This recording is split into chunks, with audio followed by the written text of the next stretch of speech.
Bonjour, nous sommes ravis de vous accueillir aux Semaines de l'évolution professionnelle. Focus métier, aujourd'hui, ce sont les métiers de la mer. Donc, Rodolphe, est-ce que vous pouvez diffuser le PowerPoint? Bonjour, oui, je diffuse. Hop, je suis à vous, Zora. Je partage, hop, je le mets en plein écran. Et normalement, c'est tout bon. Très bien, merci. Donc, aujourd'hui, les métiers de la mer. Donc, une petite règle, si on peut avoir la slide suivante. Les petites règles, c'est que vous posez vos questions dans le chat. Et puis, en fin de webinaire, nous prendrons un petit temps pour y répondre. Je vois qu'il y a déjà des messages dans le chat. Bonjour à tous. Donc, par rapport aux questions, nous prendrons un petit temps pour y répondre à la fin du webinaire. Slide suivante. Donc, en fait, les Semaines de l'évolution professionnelle, c'est un événement qui a lieu du 10 au 21 octobre. Donc, c'est organisé par l'APEC, le réseau EVAL, Groupement Évolution, BGE Guyane, Antea-RH Corse et Axis Martinique. Donc, ce sont les opérateurs du Conseil en évolution professionnelle des salariés du privé et indépendant. Donc, en association avec les partenaires régionaux et nationaux, et en l'occurrence aujourd'hui, Opco Mobilité. Je remercie Opco Mobilité d'assurer ces webinaires sur les métiers de la mer. Donc, cet événement est 100% digital et gratuit et accessible à tous. Il place, comme son nom indique, l'évolution professionnelle au cœur d'un programme de 100 webinaires thématiques. Donc, vous pourrez aller voir sur le site les Semaines de l'évolution professionnelle si ce n'est pas encore fait, pour aller voir les webinaires qui ont lieu pendant la quinzaine.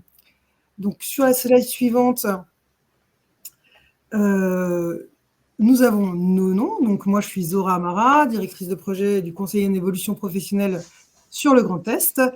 Et je laisse Rodolphe se présenter. Merci Zora. Oui, je suis Rodolphe Alliot. Je représente aujourd'hui Opco Mobilité, l'opérateur de compétences des métiers de la mobilité. Et je suis le référent national pour les secteurs du transport maritime et plus globalement les métiers de la mer.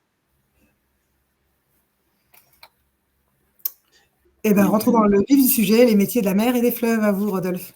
Merci. Donc, pour commencer, je vais vous présenter de façon assez rapide, mais quand même un peu l'opérateur de compétences des métiers de la mobilité, donc Opco Mobilité. En fait, nous avons été créés en mars 2019, suite à la réforme de 2018 sur la formation professionnelle.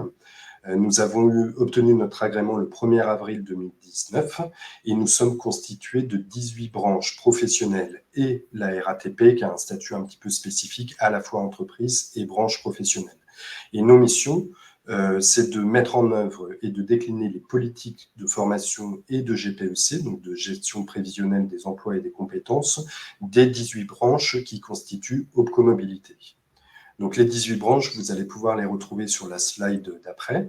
On s'associe en fait à ces différentes branches professionnelles par des actions transversales pour développer une gestion prévisionnelle des emplois et des compétences. Et l'ensemble du champ de l'opcomobilité est donc présenté sur cette slide-là, même si aujourd'hui on va s'attarder davantage sur le transport fluvial de fret et de passagers, le transport maritime, mais également les ports de plaisance. Sinon, l'opcomobilité, c'est l'ensemble des branches relevant à la fois de la mobilité des biens et des personnes. Notre ambition au niveau Opco Mobilité, c'est d'être au service des entreprises, de leurs salariés et des branches, donc les 18 branches qui constituent Opco Mobilité, et c'est de contribuer à structurer l'emploi et les compétences des métiers de la mobilité, des personnes et des marchandises, s'inscrivant pleinement dans les enjeux de transition numérique, énergétique et écologique. Et ça a tout son sens en ce moment.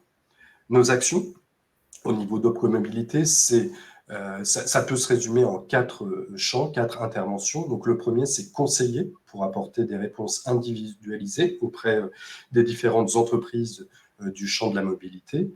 Informer également les entreprises sur tous les dispositifs de formation. Promouvoir les métiers de la mobilité pour répondre aux besoins de recrutement et également financer l'alternance et le plan de développement des compétences des entreprises. on est présent sur l'ensemble du territoire avec un service de proximité dont le rôle est d'accompagner du conseil jusqu'à la gestion des différents dossiers de formation avec une offre de service en phase avec les besoins régulièrement évalués et évolutive. Et l'offre de service et le service de proximité se décline autour de trois enjeux: anticiper l'évolution des emplois et des compétences, développer l'alternance et l'apprentissage, et également développer les compétences des salariés des entreprises du champ de la mobilité. En synthèse, quelques chiffres clés sur ce que représente aujourd'hui OPCO Mobilité. Donc, nous couvrons un peu plus de 87 000 entreprises, un peu plus également de 130 000 alternants dans les branches de la mobilité, 1 423 263 salariés pour être tout à fait précis, et 18 branches ou conventions collectives adhérentes à OPCO Mobilité et la RATP. Donc ça, voilà, c'était une présentation assez rapide sur l'opérateur de compétences OPCO Mobilité. Et je vais dorénavant zoomer sur la filière maritime qui est présente au sein d'OPCO Mobilité. Et pour ce faire, j'ai 3 petites vidéos de présentation sur le secteur du transport maritime, le secteur des transports fluviaux et le secteur des ports de plaisance. Et je crois, Zora, que c'est vous qui avez la main pour diffuser les petites vidéos. Alors, je commence par le secteur maritime. Oui. Du coup, je ne sais pas si je dois arrêter le partage. Eh ben, naviguer, c'est voyager à travers les voies fluviales. Gouverner, c'est créer des nouveaux liens avec le monde. Naviguer, affréter, transporter, des métiers qui amènent des passagers et des marchandises à bon port, et plus encore. C'est vous qui faites bouger demain. Rejoignez les métiers des transports fluviaux de fret et de passagers. À découvrir sur jebougemonavenir.fr. Alors, une personne me dit qu'il y a de l'écho, donc quand je vais diffuser les vidéos, je vais essayer de couper mon micro, c'est peut-être ça qui fait l'écho, donc vous me redirez. D'accord. Je diffuse une autre vidéo, Rodolphe ?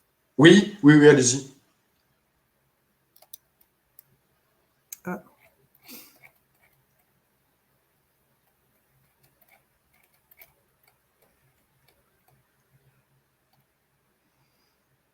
Donc là, c'est les ports de plaisance ou les transports fluviaux ? On peut faire le fluvial, ouais. Naviguer, c'est voyager à travers les voies fluviales. Gouverner, c'est créer des nouveaux liens avec le monde. Naviguer, affréter, transporter, s'entraider, des métiers qui amènent des passagers et des marchandises à bon port, et plus encore. C'est vous qui faites bouger demain. Rejoignez les métiers des transports fluviaux de fret et de passagers. À découvrir sur jebougemonavenir.fr. Oui, on avait l'impression que c'était la même vidéo. Oui, j'ai le sentiment que c'était la même. Ouais. Il y a peut-être deux fois le même lien. Allez, la troisième vidéo et après on arrête les vidéos. Oui. On va faire les ports de plaisance si ça passe. C'est ça. Alors, hop.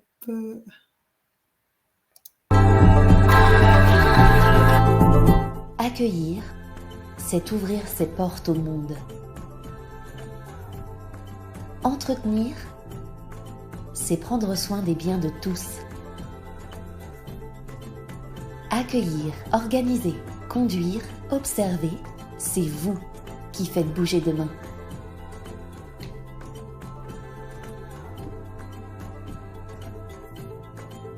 Rejoignez les métiers des ports de plaisance. À découvrir sur jebougemonavenir.fr. Donc, pour ceux qui n'ont pas vu les vidéos, je pense qu'on peut les retrouver, soit on mettra dans le chat les liens pour les consulter, mais je pense qu'on peut les retrouver sur le site d'OPCO Mobilité, Rodolphe, peut-être. À ce moment-là, tout à l'heure, je vous ferai naviguer, enfin, j'irai sur le site qui s'appelle jebougemonavenir.fr, où vous allez pouvoir retrouver l'ensemble des vidéos, des témoignages également, donc des vidéos complémentaires de témoignages de salariés en poste dans ces différents métiers, et puis des petites plaquettes également de présentation du secteur. Donc, on a tenté de vous présenter en direct les vidéos, mais c'est vrai que les liens sont pas toujours... ne fonctionnent pas forcément toujours très bien. Mais voilà, je vous ferai voir où retrouver tout ça dans la suite de la présentation. Du coup, j'espère que les autres liens vont fonctionner. Mais après les vidéos, j'ai des petits supports, donc des plaquettes, des dépliants de présentation qui sont accessibles également sur notre site. Donc, je tente de cliquer sur le lien et on va voir. Alors, est-ce que vous avez à l'écran la petite plaquette? Je ne sais pas, Non. Zora, si vous la voyez. Là, j'ai mis en grand écran, donc du coup, je vais enlever la vidéo. Retirer ce média. Hop. Voilà, comme ça, on a que la plaquette. Ouais. Donc, la plaquette est bien diffusée là. Ouais. Super. Donc, ce sont des petites plaquettes de présentation sur les différents secteurs. Et celle que vous avez à l'écran, ça concerne le transport maritime. Donc, je vais d'abord vous présenter cette première plaquette. Ensuite, je vous ferai également je vous présenterai la plaquette sur les ports de plaisance. Donc, le transport maritime. Sur le transport maritime, vous avez deux catégories, on va dire, de personnel. Il y a tout d'abord les personnels navigants qui sont à bord des navires et qui composent l'ensemble des salariés présents sur le navire pour permettre au navire d'aller sur mer et de naviguer. Et puis ensuite, vous avez les personnels sédentaires. Alors, on a plutôt zoomé sur les personnels navigants, sachant qu'au niveau des personnels sédentaires, on va plutôt retrouver des personnels administratifs, RH, des fonctions support, donc RH, comptabilité, etc. Donc là, la petite plaquette de présentation, elle se limite au personnel navigant. Donc sur cette plaquette, on vous précise que le transport maritime en fait regroupe trois grandes activités. Le transport de passagers, ça c'est plutôt les ferries, le transport de fret et les services maritimes. Donc le transport de fret s'effectue sur des navires qu'on appelle des vraquiers, des pétroliers, des gaziers, des rouliers ou des porte-conteneurs. Donc là, c'est vraiment pour transporter de la marchandise. Et en fonction de la marchandise transportée, on utilise différents types de navires. Les transports de passagers, eux, s'effectuent sur des ferries lors de traversées courtes ou à bord de navires de croisière. Donc les traversées, ça peut être les traversées pour aller en Corse, pour aller en Angleterre, où là, donc c'est des lignes, on va dire, régulières de transport maritime. Et puis sinon, on retrouve donc l'activité de croisiériste, où là, vous prenez un navire au port de Marseille et vous allez faire toute la Méditerranée avec des escales. Et la troisième activité, ce sont donc les services maritimes qui regroupent des activités assez diverses, comme le remorquage portuaire ou hauturier. Alors le remorquage portuaire, ça permet du coup d'amener, on va dire, un navire jusqu'à bon port. Et quand hauturier, c'est vraiment en haute mer, quand il y a une difficulté quelconque avec un navire, d'avoir un service qui sera en charge d'assister en mer le navire en difficulté. C'est ce qu'on appelle, ce que vous pouvez voir des fois, les abeilles de la SNSM, donc c'est la Société nationale de sauveteurs maritimes. Ensuite, nous avons des activités de lamanage, de pilotage. Donc ça, ce sont des activités connexes permettant à des gros navires, en gros, d'arriver dans le port avec soit un pilote qui va monter à bord du navire et guider le navire jusqu'au port, ou le lamanage, c'est toute l'activité comment je pourrais dire, d'accrocher entre guillemets le navire sur les buses au niveau du port pour qu'il soit stabilisé et qu'il ne bouge pas. Et nous avons également d'autres activités comme le offshore, la pose de câbles sous-marins, l'exploitation de sable marin et la recherche, notamment la recherche océanographique, qui nécessite d'avoir des navires et donc des salariés à bord de ces navires. Si je descends un petit peu sur la plaquette, on vous présente ensuite les grandes familles de métiers qui composent l'équipage d'un navire. Donc vous avez les officiers, et vous avez des officiers qui sont présents au niveau du pont ou de la machine. Donc le pont, on va retrouver le capitaine, le second capitaine, des lieutenants également, et à la machine, plutôt des chefs mécaniciens qui sont en charge donc, de toute la partie machine, motorisation du navire. Ce sont des officiers, donc ils ont un statut un peu spécifiques, et ils ont des études qui peuvent aller jusqu'à des niveaux d'ingénieurs, d'élèves officiers de la marine marchande, auprès des écoles, soit des lycées professionnels ou l'école supérieure de la marine marchande, qui forment à ces métiers-là. Ensuite, nous avons les personnels d'exécution, ce qu'on appelle les PEX, et qui sont l'ensemble des autres métiers nécessaires à la navigation, à l'équipage et à la navigation du navire. Donc là, on retrouve le maître d'équipage, les différents matelots, le maître de machine, le maître électricien, l'ouvrier mécanicien, l'électricien, l'électronicien. Donc ce sont des métiers très, très spécifiques liés à l'utilisation du matériel à l'intérieur du navire. Ensuite, l'équipage exerce finalement son activité dans trois grands domaines. On a le service au pont, le service à la machine et le service général. Donc le service pont, ces métiers-là sont d'assurer les manœuvres d'appareillage et d'accostage des navires, de définir les itinéraires, d'assurer la conduite et la sécurité du navire.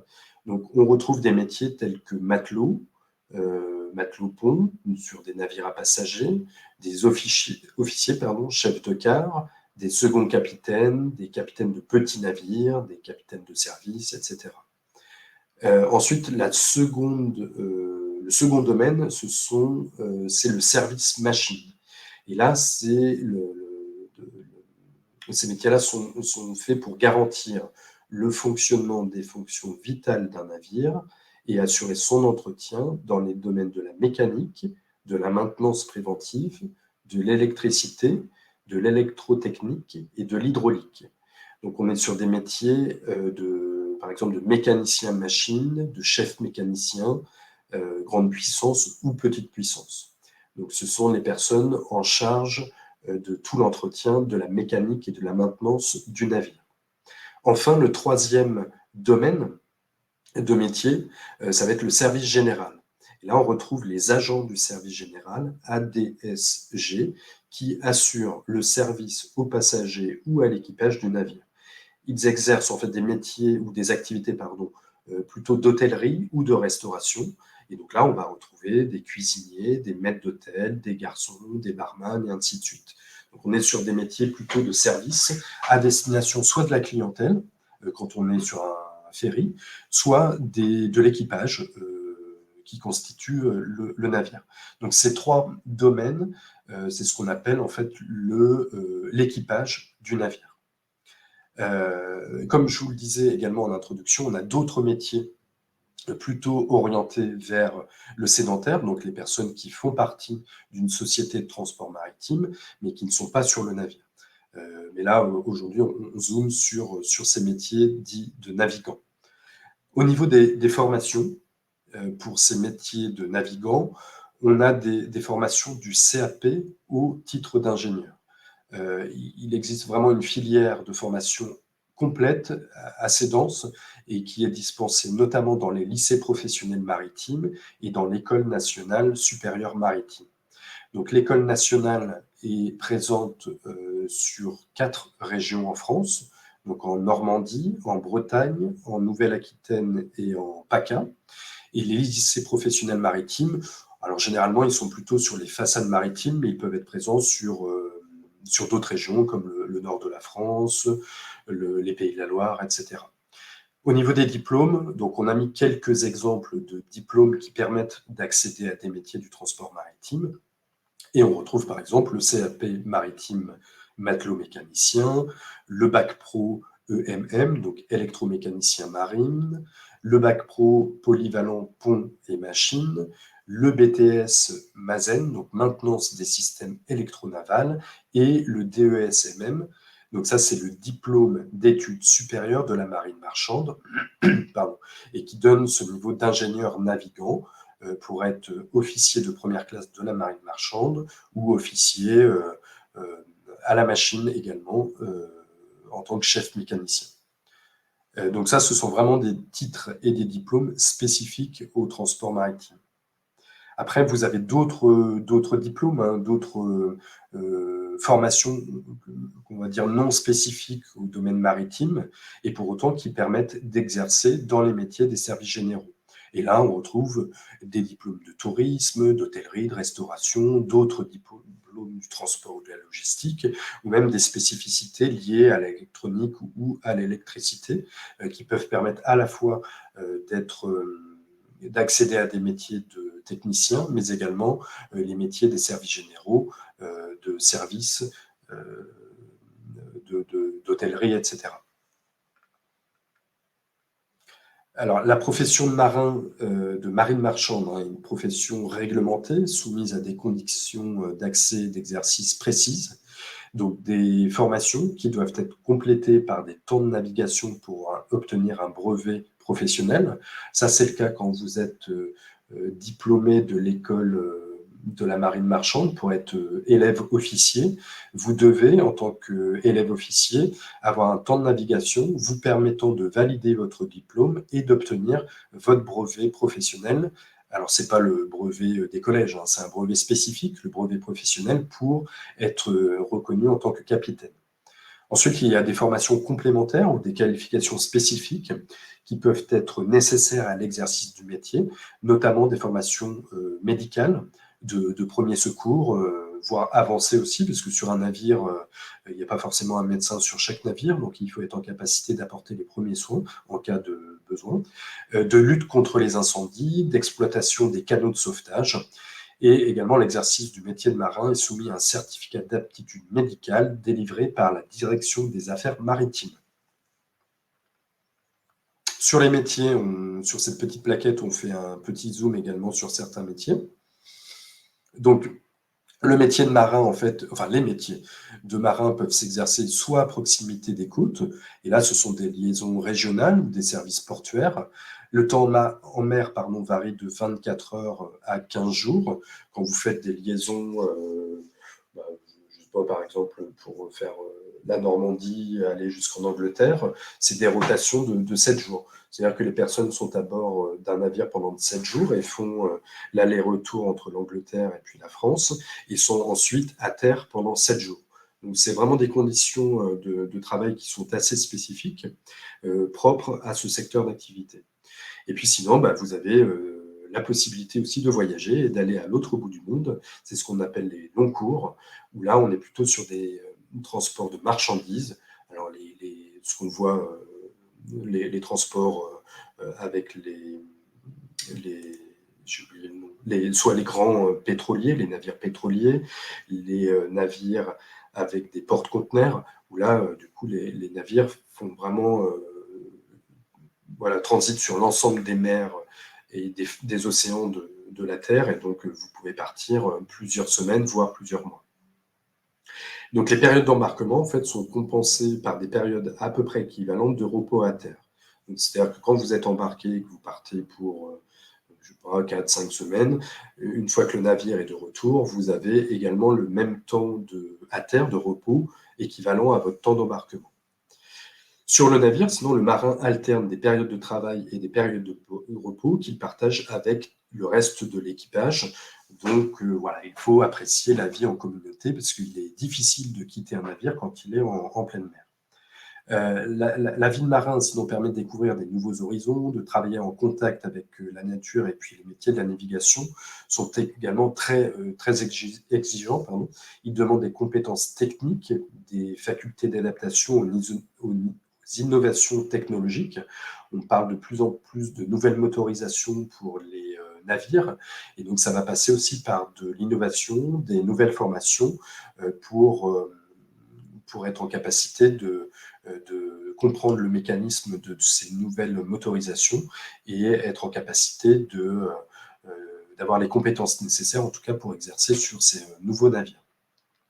En contrepartie d'un rythme de travail assez spécifique, avec des durées d'embarquement qui peuvent être assez longues, des compétences techniques et des responsabilités assez importantes, les rémunérations sont souvent plus élevées que dans d'autres secteurs d'activité pour les mêmes niveaux de compétences ou les mêmes niveaux de formation. Donc le transport maritime offre de véritables opportunités de carrière. Il est possible d'évoluer hiérarchiquement au sein de l'équipage en passant différents brevets. Donc, commencer par exemple matelot et puis petit à petit, avec l'expérience professionnelle et des brevets, d'aller sur des postes d'encadrement comme celui de capitaine. Mais également de s'orienter vers des métiers terrestres ou sédentaires.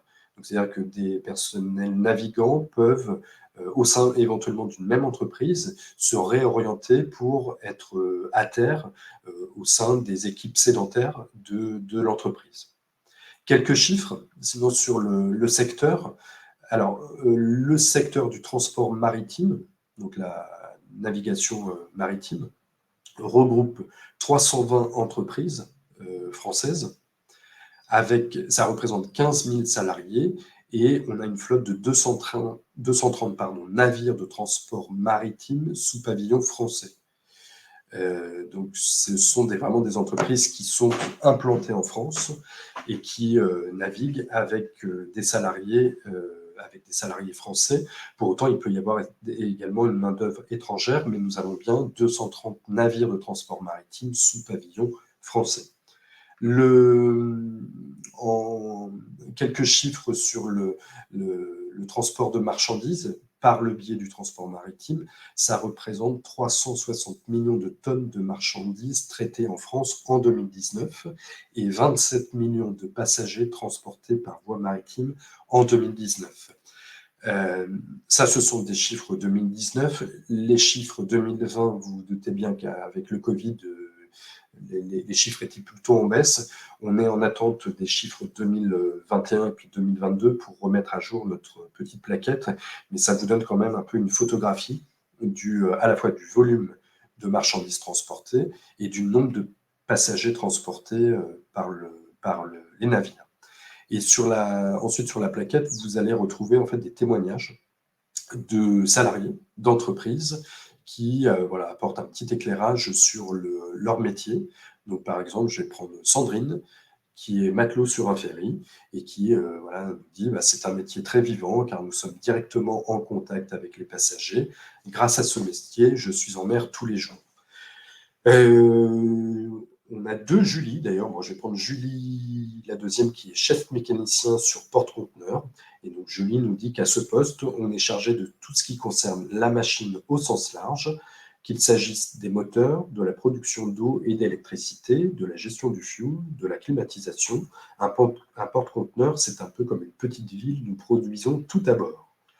Et pour terminer sur cette plaquette, on fait un petit lien également vers les Zoom métiers de l'ONICEP. Là, vous allez pouvoir retrouver les métiers de marin. Ça date de 2017, mais le Zoom est quand même assez complet. Voilà, j'en ai fini pour cette... Ah non, excusez-moi, il me restait une dernière slide sur cette plaquette. Le saviez-vous? Donc, le respect de l'environnement, c'est le mode de transport le plus respectueux de l'environnement à la tonne de marchandises transportées. Il est 13 fois moins polluant que le transport aérien au vu de la masse et du volume de marchandises transportées par navire. Au niveau des nouvelles technologies, j'en ai parlé un petit peu tout à l'heure, mais les navires avec une taille en augmentation se font fortement automatiser avec le développement de l'informatique embarquée, des systèmes d'aide à la décision et de l'e-navigation. L'organisation, le suivi des transports et la gestion des contraintes administratives et douanières font également appel à la digitalisation, numérisation, échange de données informatisées, nouveaux outils, big data, etc. Ces évolutions donc, touchent à la fois les personnels sédentaires, mais également les personnels navigants. La mixité dans le transport maritime, Alors, le transport, la branche du transport maritime compte 10% de femmes parmi les personnels navigants et 34% parmi les personnels sédentaires. Bien que l'aptitude physique demeure une condition essentielle dans l'exercice du métier de marin, la mécanisation des équipements à bord des navires et le développement de l'assistance technique ont facilité certaines tâches. Et aujourd'hui, dorénavant, les métiers, qu'ils soient navigants ou sédentaires, sont entièrement ouverts au public féminin. Et comme le montre un peu notre plaquette, nous avons plusieurs témoignages de femmes qui travaillent dans des entreprises de transport maritime. Ensuite, sur les métiers du transport maritime sont également accessibles par l'apprentissage. Donc là, c'est plus vrai pour des jeunes, peut-être quelques moins jeunes, mais qui souhaiteraient intégrer du coup le transport maritime avec une formation en alternance ou en apprentissage. Pour aller plus loin, sur cette plaquette, donc on met des liens vers l'école submaritime, donc c'est l'école, l'ENSM, l'école supérieure de la marine marchande, un lien également vers le ministère de la mer et un lien vers Armateurs de France, qui est l'organisation professionnelle du transport maritime. Donc voilà, ça c'est la plaquette de présentation sur le transport maritime. Et si je me déplace, j'espère que je vais pouvoir vous faire voir la petite plaquette. Je ne sais pas, Zora, si je partage actuellement les ports de plaisance. Oui. Super. Donc ça, c'est la seconde plaquette plutôt orientée sur les ports de plaisance. Et comme celle du transport maritime, elle est construite de la même façon. Donc vous retrouvez la présentation du secteur, la présentation du métier, des formations et également des témoignages. Donc un petit zoom sur le transport, sur les ports de plaisance. Donc on vous indique que la première fonction d'un port de plaisance est d'accueillir les navires à voile ou à moteur, des plaisanciers résidant à l'année ou de passage dans un port. Donc un port de plaisance peut être maritime, fluvial ou lacustre, selon qu'il est situé en bord de mer, de fleuve ou de lac. Il permet donc d'amarrer ou de stationner son navire, mais il propose aussi un certain nombre de services aux plaisanciers, comme la mise à disposition d'eau potable et d'électricité, des sanitaires, un accès à Internet.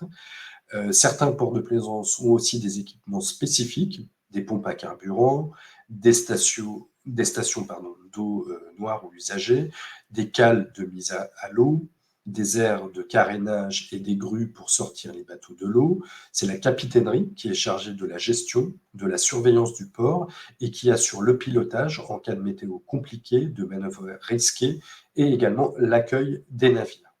Donc, le port peut intégrer des associations nautiques réunissant des adeptes de la navigation de plaisance, des magasins nautiques, des restaurants, des commerces, attirant ainsi une clientèle de non-plaisanciers à la recherche du contact avec la mer et les bateaux. Les ports de plaisance représentent un atout économique et touristique sur le territoire et offrent également des opportunités d'activité et d'emploi. Différentes catégories de métiers se développent, notamment autour du respect de l'environnement et la création de services associés. Donc, au niveau des métiers, sur ce secteur, cette branche des ports de plaisance, ils sont assez nombreux, ils s'articulent, on va dire, autour de 5 grandes activités. Donc, la première, c'est vraiment tout ce qui est lié à l'accueil et à la gestion du plan d'eau. Donc, ce sont les agents portuaires qui peuvent être saisonniers. Ils sont en charge d'accueillir et de nettoyer l'accueil, la gestion du plan d'eau où sont stationnés les navires. Les agents techniques, chargés de la gestion du plan d'eau portuaire, les agents administratifs et le maître de port qui est chargé de la gestion du plan d'eau. La deuxième grande activité, c'est plutôt la surveillance du plan d'eau et des ouvrages portuaires jour et nuit. Alors, je n'ai peut-être pas précisé, le plan d'eau, c'est le port, c'est là où sont amarrés les différents navires. Donc, l'agent portuaire, lui, il est chargé de la surveillance et de la sécurité, et on retrouve le maître de port qui est chargé également de la surveillance. Ensuite, on a une autre activité, c'est plutôt lié à la manutention. Alors là, on retrouve des personnels de manutention, donc les agents techniques qui sont chargés de la manutention ou de la conduite d'équipements spécifiques pour lever un navire, un bateau, un voilier par exemple, le sortir de l'eau, le mettre sur une cale, etc. Et on retrouve toujours notre maître de port qui coordonne un peu les différentes activités. Ensuite, on a la maintenance et l'entretien. Donc là, on a des agents d'entretien, des agents portuaires techniques, des maîtres de port, des plongeurs en cas de besoin pour plonger dans le port et vérifier les différentes infrastructures du port. Et la dernière grande famille de métiers ou d'activités, ce sont les fonctions support. Donc là, c'est plutôt tout ce qui touche à l'administratif du port, donc les ressources humaines, la comptabilité, l'informatique, la communication, l'animation, etc., la sécurité, l'environnement. Et en petit zoom, on met également que le directeur du port est un véritable chef d'orchestre, parce que c'est lui qui coordonne et supervise l'ensemble des activités du port de plaisance. Il assure l'organisation et le bon fonctionnement du port dans le respect des règles domaniales d'exploitation, de sécurité et environnementale. Les formations. Donc, pour la branche des ports de plaisance, on retrouve des formations de niveau CAP jusqu'au niveau master, avec une filière qui permet d'accéder aux différents métiers spécifiques des ports de plaisance. Et là, on vous a mis quelques exemples de diplômes. Donc, le CAP, par exemple, de réparation, entretien des embarcations de plaisance, le bac pro conduite et gestion des entreprises maritimes, le bac pro maintenance nautique, la licence pro nautisme et métier de la plaisance, le master en droit des affaires maritimes, également le diplôme universitaire gestion des ports de plaisance, nautisme, fluvial et environnement. Et vous avez également des titres professionnels, donc d'agent de sécurité et en surveillance, d'agent d'exploitation des services maritimes et portuaires, d'agent de maintenance en marine de plaisance et de mécanicien réparateur en marine de plaisance. Et enfin, vous avez des certificats de qualification professionnelle, des CQP, et vous retrouvez le CQP agent portuaire technique administratif et le CQP maître de port. Comme je vous le précisais également sur le secteur du transport maritime, vous pouvez, pour la branche des ports de plaisance, retrouver d'autres formations et diplômes non spécifiques, mais qui peuvent vous permettre d'accéder à la branche et au métier des ports de plaisance, comme tout ce qui touche à la manutention, à la logistique, à la maintenance, au commerce, la gestion, le tourisme ou l'accueil. Et puis également des formations complémentaires ou des qualifications spécifiques sont obligatoires pour certains métiers. Et là, on va retrouver des formations d'habilitation électrique, de CACES. Donc le CACES, c'est la formation de chariot élévateur qui permettent de porter des charges avec le chariot élévateur, des formations premiers secours, des certificats d'aptitude à la plongée hyperbare ou des certifications également en anglais, puisqu'il y a quand même un public d'étrangers qui viennent en tant que touristes sur les ports de plaisance. Sur les métiers, donc on va faire un petit zoom sur les différents métiers de la filière port de plaisance. Donc, plusieurs compétences sont nécessaires pour travailler dans un port de plaisance, notamment assurer l'accueil des usagers, les renseigner sur le fonctionnement du port et de ses services, et les orienter sur le site, sur le port, gérer le placement et l'amarrage des bateaux, effectuer la surveillance et la sécurité des bateaux, des plaisanciers et du port, faire respecter le règlement intérieur lié au port, les règles de sécurité et environnementales, entretenir et effectuer les interventions de maintenance des installations portuaires et assurer l'encadrement et la gestion du personnel du port. Donc, travailler dans un port de plaisance, c'est également assurer l'information touristique en participant à des actions de promotion et d'animation. Il faut donc un bon relationnel en vue de satisfaire et fidéliser les plaisanciers. Ces professionnels interviennent aussi bien à l'intérieur des bâtiments administratifs et techniques, mais également en extérieur, par tous les temps, sur le port. Les horaires sont variables en fonction de la saison et de la marée. Les professionnels peuvent également être amenés à travailler le week-end et les jours fériés en fonction du planning, et le port des équipements le port de plaisance, le port des équipements de protection individuelle, ainsi que le respect des règles de sécurité sont indispensables. Quelques chiffres clés sur ce secteur. Donc, nous retrouvons en fait 300 entreprises spécialisées dans l'exploitation et la gestion portuaire. Alors là, on est plutôt sur des chiffres 2020, donc 300 ports de plaisance en France, qui représentent environ 3000 salariés, et on dénombre 785 ports de plaisance. Donc la différence sur les 300, le premier chiffre, les 300 entreprises, ce sont des sociétés spécialisées dans l'exploitation et la gestion portuaire, mais on dénombre bien 785 ports de plaisance répartis sur l'ensemble du territoire français. Donc 462 ports maritimes et 323 ports fluviaux, avec une capacité nationale de 237 200 emplacements, dont 217 300 emplacements dans les ports maritimes et 19 900 emplacements dans les ports fluviaux. Et ça représente, ce secteur-là, plus d'1 million de bateaux de plaisance immatriculés sur le territoire. Nous avons ensuite quelques témoignages de salariés. Alors là, je suis désolé, j'ai que Stéphane et Christophe, je ne vais pas avoir de témoignages de femmes, mais je vous rassure, le secteur est également accessible à l'ensemble des publics, aussi bien femmes que hommes. Mais Stéphane, qui est agent portuaire chargé du plan d'eau, nous indique que travailler en bord de mer, c'est accepter des changements de rythme de travail dus à la météo. Et Christophe, qui lui est agent portuaire technique, c'est un métier très varié. On peut intervenir sur de la plomberie, de l'électricité, mais aussi sur les infrastructures ou sur les bateaux. Et vous avez les petites vidéos témoignages de métiers sur notre site Opcomobilité que je vous ferai voir juste après cette petite plaquette. Le saviez-vous, les ports de plaisance et l'environnement. Donc la filière de ports de plaisance s'est engagée depuis plusieurs années à la protection de l'environnement et du milieu marin, avec des solutions éco-responsables, des activités environnementales pour sensibiliser les plaisanciers et les visiteurs. Les nouvelles technologies, comme tout secteur, on est également sur une révolution numérique. Donc, il y a de plus en plus d'outils d'aide et de gestion à destination des ports et des plaisanciers permettant d'optimiser les places disponibles avec un suivi en temps réel des flux de bateaux, la dématérialisation de certains services, là encore, pour favoriser l'information en temps réel, et des nouveaux modes d'interaction et de gestion numérique visant à améliorer la qualité d'accueil et la performance logistique des différents ports de plaisance.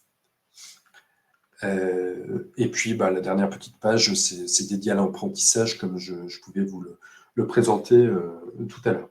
Donc, j'en ai fini pour ces deux petites plaquettes de présentation, et je vais passer maintenant sur notre site internet qui s'appelle Je bouge mon avenir. J'espère que ça fonctionne. Est-ce que Zora, vous voyez? Oui, très bien, merci. Merci. Donc, vous avez l'adresse ici du site qui s'appelle jebougemonavenir.fr, tout attaché, et vous allez retrouver sur ce site l'ensemble des secteurs de la mobilité au sein donc, des 18 branches professionnelles, et vous pouvez découvrir sur ce site à la fois donc, une découverte des métiers, une formation ou également un emploi. Donc sur la découverte des métiers, c'est là que vous allez pouvoir retrouver les différents secteurs de l'opcomobilité. Et si je prends celui du port de plaisance, vous retrouvez la petite vidéo qu'on vous a présentée tout à l'heure de présentation du secteur, les témoignages de professionnels avec des vidéos également. Donc Stéphane, je vous en ai parlé tout à l'heure, vous allez pouvoir retrouver son témoignage en vidéo, et également Christophe qui a témoigné, donc sa vidéo de témoignage, et d'autres vidéos de présentation sur ce secteur d'activité. Et enfin, en bas de cette page-là, vous allez pouvoir télécharger la plaquette de présentation que je vous ai présentée. Donc, vous êtes sur le site Je bouge mon avenir, je vais y revenir, hop. Vous allez ici sur Découvrir les métiers, il vous ouvre une nouvelle page, et ici, vous avez l'ensemble des métiers, des grands secteurs de la mobilité. Et donc, à gauche, vous pouvez cliquer sur les liens, consulter des vidéos, des témoignages. Et si vous souhaitez avoir accès aux offres d'emploi, vous revenez sur le site Je bouge mon avenir et vous cliquez sur la slide au milieu qui s'appelle « Je suis à la recherche soit d'une formation ou sinon d'un emploi ». Voilà pour moi, Zora. Merci Rodolphe, merci pour cette présentation très détaillée. Je ne vois pas de questions dans le chat. Si vous avez des questions, n'hésitez pas à les poser, nous y répondrons avec plaisir. Je vais prendre la main sur le partage d'écran, comme ça je projette. Hop. On a là, hop. Donc, petite présentation du conseil en évolution professionnelle.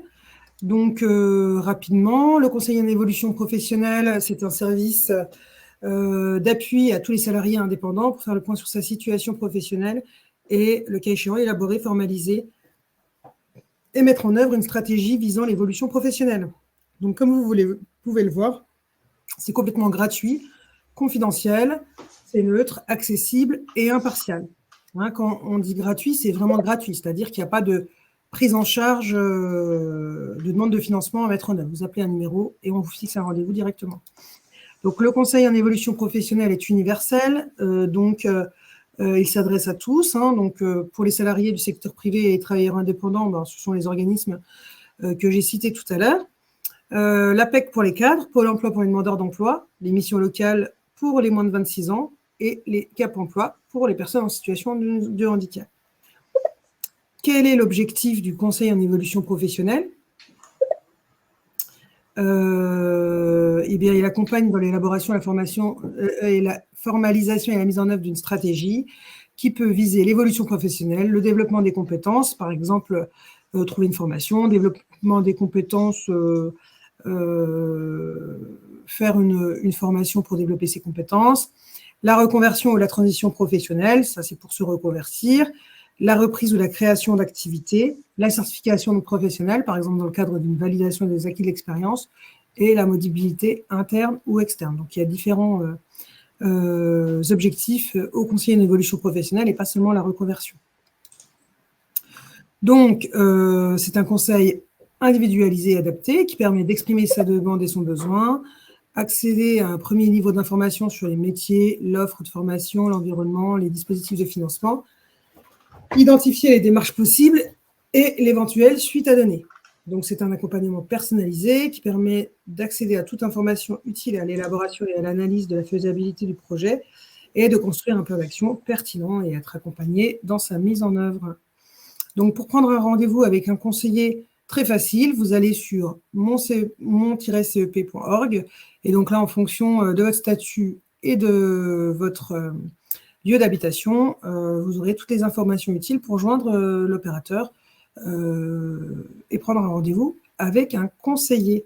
Alors, j'ai entendu plein de bip-bip de messages, mais comme je partageais mon écran, je n'ai pas vu les messages. Donc, alors, onglet questions, merci pour le tuto. En fait, il fallait aller sur onglet questions et pas sur le chat. Donc, Gwenaël nous dit, on n'a pas d'informations sur les métiers des fleuves. Rodolphe. Alors, oui, je vais répondre à Gwenaël. Oui, je n'ai pas zoomé dans ton intervention, mais vous retrouvez sur Je bouge mon avenir aussi bien du coup les vidéos de présentation du transport fluvial, à la fois de fret ou de passagers, et également la petite plaquette de présentation sur les métiers. Donc, je m'en excuse, je n'ai pas fait de présentation plus poussée sur ce secteur, mais il existe bien. Vous retrouvez toutes les informations sur le site. Charline nous dit quel CEP pour les fonctions publiques. Effectivement, Charline, pour la fonction publique, il faut se rapprocher de votre ministère. Il n'y a pas d'opérateur désigné pour la fonction publique. Gwenaël, toujours, qui nous dit quels sont les postes les plus recherchés dans les ports de plaisance. J'allais dire un peu comme dans tous les secteurs, il y a une recherche de candidats et de profils vraiment sur l'ensemble des secteurs.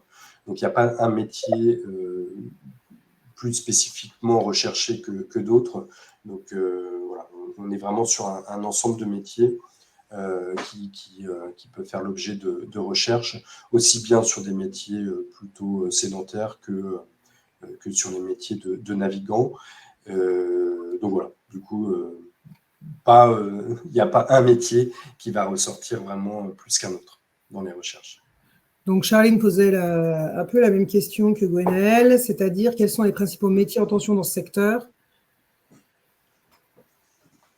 À peu près la même réponse. Finalement, il n'y a pas vraiment de. Enfin, c'est pas que les métiers sont pas en tension. Il y a vraiment un besoin important sur des fois des métiers qui sont pas forcément connus ou peu connus.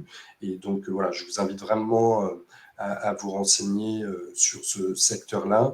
Peut-être, voilà, c'était aussi l'objet de ce webinaire à prendre à tâche avec le CEP qui puisse vous accompagner dans le projet, dans l'identification aussi de besoins d'entreprises et de métiers porteurs. Merci Rodolphe. Donc, on arrive au terme de notre présentation, il est 15h51. Donc, nous vous remercions pour votre attention. Nous vous rappelons que les semaines de l'évolution professionnelle continuent jusqu'au 21 octobre. Vous pouvez aller consulter un complément d'information, si je me souviens bien, sur le site jebougemonavenir.fr. C'est ça. Donc voilà. Et puis, vous pouvez contacter un conseiller en évolution professionnelle autant que vous voulez, dès que possible. En tout cas, merci à vous. Merci pour vos encouragements. Et puis, je vous souhaite une bonne journée. Merci beaucoup.